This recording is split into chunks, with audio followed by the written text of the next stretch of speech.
Hello students, Mr. Yun here. Welcome to our last lesson in our Religions of the World chapter. You may have noticed that I'm practically glowing. That is because I have reached and achieved nirvana, enlightenment. It's happened. I had it meditating here. Okay, so I haven't really reached nirvana or enlightenment, but they say Buddha did, and that's what we're going to learn about today. So Buddhism began with a guy named Siddhartha Gautama. He was a prince in a small Indian kingdom born in 563 BC. Now before, being a prince, he was very well off and basically sheltered from the world of suffering. So he didn't know that some people had a hard time in life until he was all grown up and he had a wife and a kid, and he went out to go see what normal people are like and what they do. And basically he saw, well, there's a story about it, how he came across an old person and someone had to explain death to him, and sick people, dying people, and dead people, and he didn't know any of this existed, and it greatly disturbed him. He was appalled, so he left everything he had, including his wife and kid, to basically become a traveling monk and determine the purpose of life. So, it is said he met many teachers to find wisdom, but Hindu, who was primarily Hindu at the time, he did not find the answers he sought with Hindu. And so he went and he meditated under a tree for 49 days, and he basically found enlightenment. And that's what we have here. There he is under the tree. He has become enlightened. So this is when he is said to have he's gone from Siddhartha to Buddha. So Buddha then went around basically teaching people Buddhism. Now he was convinced that the cause of suffering was people had their priorities all mixed up. And this can basically be explained in what Buddha called the Four Noble Truths. Number 1, life is full of suffering. Number 2, people suffer because they desire worldly things. Number 3, the way to stop suffering is to stop desiring things. And the only way to stop desiring things is to follow the Eightfold Path. But Mr. Yun, what is the Eightfold Path? Well, my pupils, here it is. Number 1, know and understand the Four Noble Truths. Alright, starting easy enough. 2, give up worldly things and do not harm others. But I really like my Xbox, Mr. Yun. Well, if you're going to be a Buddhist, you gotta give it up. Number 3, tell the truth, do not gossip, and do not speak badly of others. That sounds pretty good. 4, do not commit evil acts such as killing, stealing, or living the unclean life. Alright.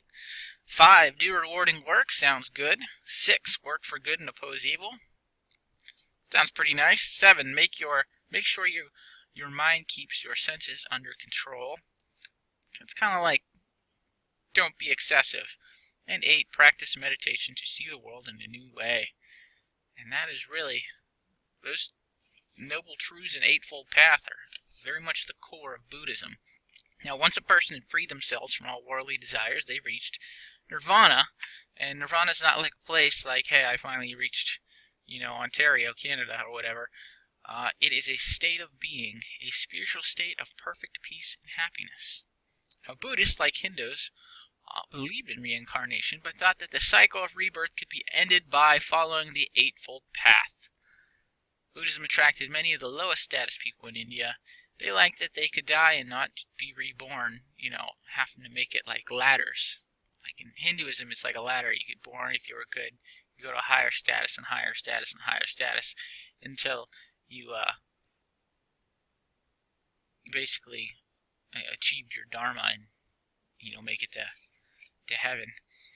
But in Buddhism, you didn't have to do that. If you just lived the Eightfold Path, you could die and you go to heaven. So that's how that works in Buddhism compared to Hindu. Here's a little picture. You see the symbol a lot in Buddhism, the Eightfold Path picture. So like many other religions, there were disagreements after the death of the founder. So Buddha dies, and then you end up having people saying, well, I think this meant this. I think this meant this. For example, the Theravada Buddhists believed Buddha was not a god. And the Mahayana Buddhists Buddhists believed Buddha was a god, and if one worshipped Buddha, they would die and go to heaven, where they then could follow the Eightfold Path and then make it to heaven. So just some little discrepancies there. An important thing to note is Buddhism formed in India. Siddhartha was an Indian prince,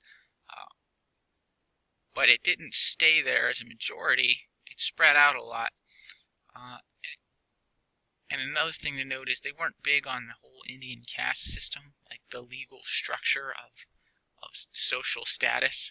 And a lot of Buddhists didn't like that either, so they felt pretty good about this whole dying and going to heaven thing. It was pretty good for them.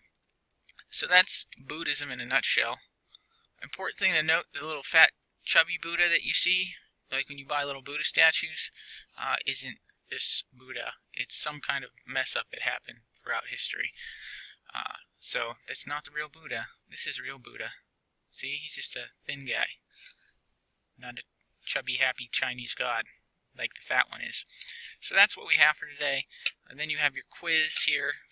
10 points as always. There's an essay question thrown in there, though.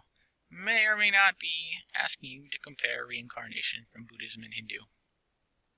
Wink, wink. Okay, if you have any questions, let me know.